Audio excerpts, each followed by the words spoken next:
ready to vote. I really wanted to make sure that you guys are ready to vote and registered and you feel great about it.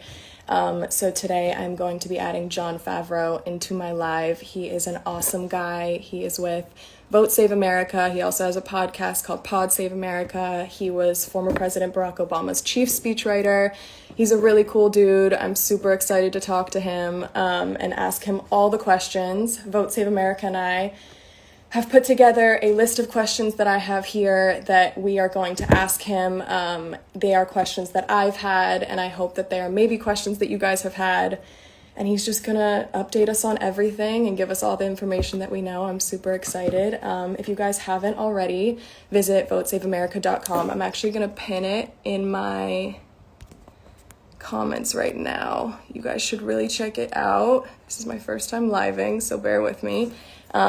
But votesaveamerica.com, I'm pinning it. Oh my God. There's so many comments. Okay, I think I pinned it.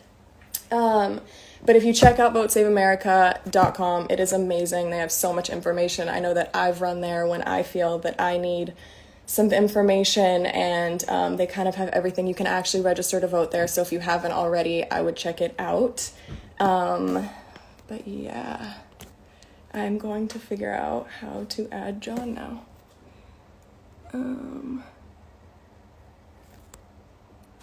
Let's see.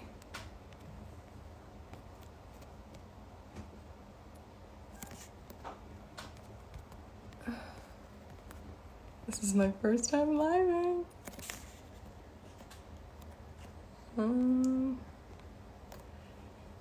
Vote Save America, where are you?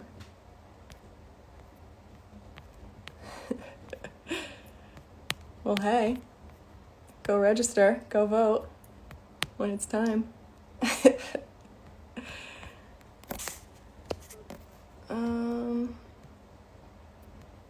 I don't see you guys.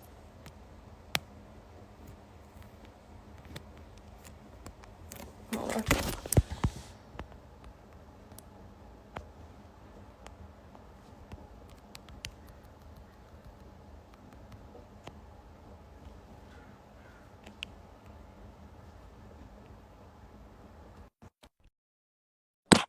Trying to find it.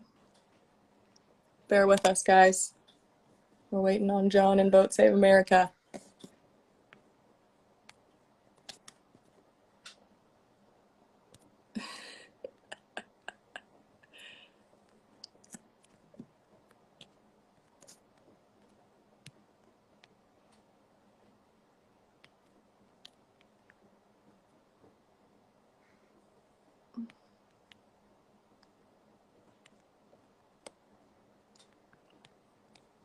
There we are.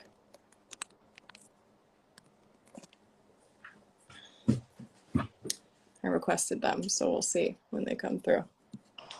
There we go. Oh my goodness, my first time. Maybe we figure it out. I knew we'd get it. How are you? I'm good. How are you? I'm pretty good. Thanks for doing this. Yeah, thanks for joining us. I'm so excited to talk to you. This is such an honor. I'm happy to be here. Happy to do this. All right, so we have some questions for you, but before we get started, can you tell everyone more about your background and just Vote Save America and stuff like that? Sure. So I met Barack Obama when I was 23, started working as his head speechwriter when he was a senator. I stuck with him through both presidential campaigns and the White House. And then after the 2016 election, I started a podcast with my friends called Pod Save America, where we talk about politics and all the crazy shit that Donald Trump does every week. And that grew into a media company with lots of podcasts. And eventually we launched Vote Save America, which is votesaveamerica.com, which is a one-stop shop for everything you need to know about voting and volunteering in 2020. It's awesome. Yeah. Okay, so why is it important? Why is the election so important, and how would you explain it to someone who hasn't decided if they're going to vote yet?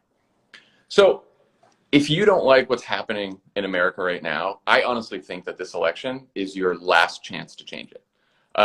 Voting won't elect a savior. It won't solve all of our problems, totally admit that. But voting will give us the chance to do something about climate change and systemic racism and healthcare and education. Voting will give us the chance to make sure that our politics isn't as fucked up as it is right now, and that we're not all at each other's throats like we are right now. And more importantly, if you don't vote, a bunch of other people who you don't know will get to make hugely consequential decisions that will affect your life in serious ways. And those people will probably be older and whiter and richer. And they're going to show up no matter what, those people. And so you should too, because you deserve to have a say in your own future. Mm-hmm. Totally. Okay, in 2016, voters between 18 and 29 had the lowest turnout, around 46.1%, while voters over 65 had the highest rates, over 70%. Why is this such a problem? Yeah, I mean, so Americans 18 to 40 are by far the two biggest generations in the country, but we let the older, smaller generations make decisions about the country that we're going to have to live with a lot longer than them. So we actually have a lot of power, and if we actually use it by voting, starting with voting, we can completely transform politics. We can completely transform the country. So young people just have to actually use the power that they have. Right. Completely. Is there anything in particular that young and first-time voters need to know, like registering, early voting, voting Right. state? Yeah, lots of stuff. So you should make sure you are registered to vote. It is National Voter Registration Day, so it's a good day to do that. You should make a plan to vote. There are a lot of options. You can vote by mail. You can vote in person early. You can vote in person on election day. But you got to plan. You got to do it early. And you can find all the information about how to vote, when to vote, and where to vote on votesaveamerica.com. You can verify your registration. You know what we're eventually going to show you what your ballot looks like. We're going to give you deadlines about like when to register in every single state. So all that information is on the website.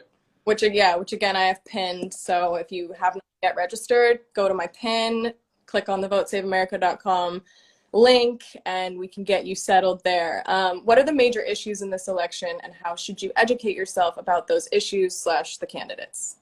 So huge issues in this campaign. Just a few: whether or not we get the pandemic under control so our lives can go back to normal, whether or not we stop burning up the planet so that our future isn't wildfires and floods and air we can't breathe. You know, if you're in California, you go outside, you could barely breathe the air the last week. Issues like whether or not we do something about police violence and save the lives of the next George Floyd or Breonna Taylor. Whether we let Republicans take away health insurance and protections for pre-existing condition from literally tens of millions of people, or whether we expand healthcare to cover more people, protect a woman's right to choose, protect the children of immigrants from deportation, forgive student loan debt, decriminalize marijuana, just a whole bunch of other issues. Either Donald Trump or Joe Biden will be the next president. There are only two candidates with a chance. Because Trump is the incumbent, a vote for any other candidate besides Biden is essentially a vote for Trump.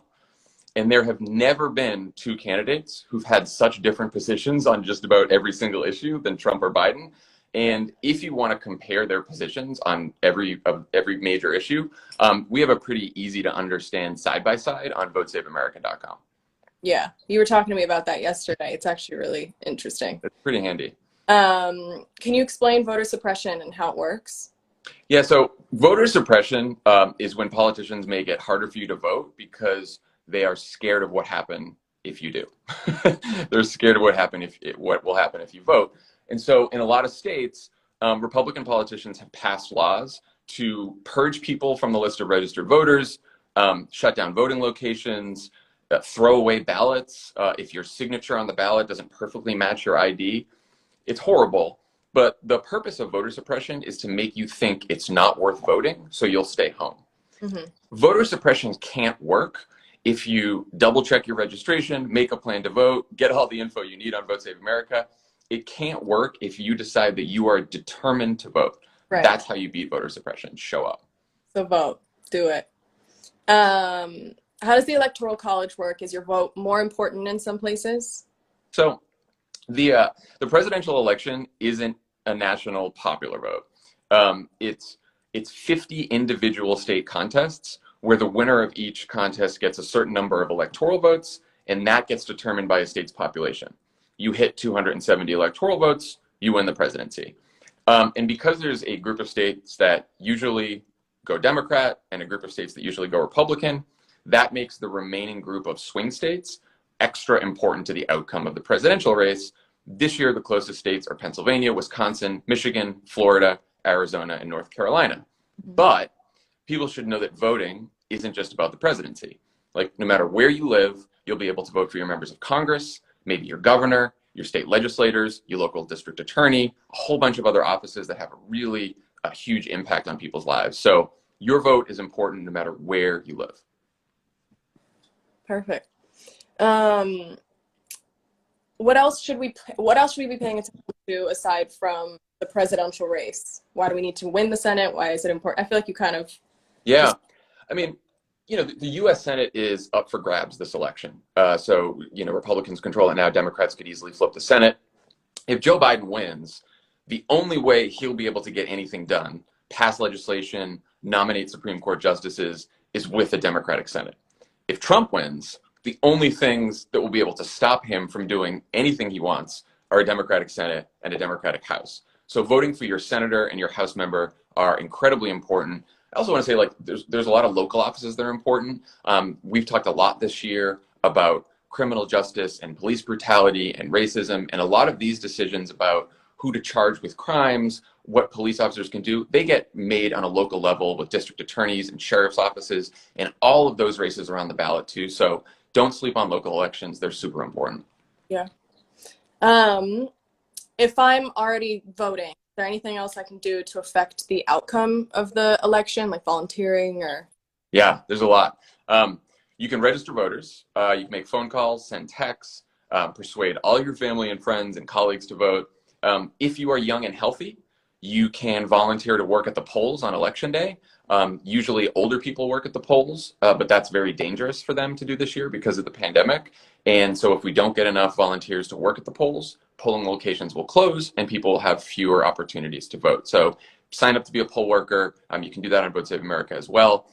We also have an Adopt a State program where you can sign up for volunteer opportunities in one of the 6 battleground states.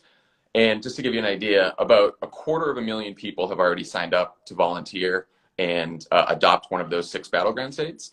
And if each of those people convinces just one other person to vote who didn't vote in 2016, that is more than the number of votes that Trump won by in 2016. So that's how much people volunteering can matter. This election could come down to just a few thousand votes in each state. So if you sign up, you're willing to volunteer, you can make all the difference in the election.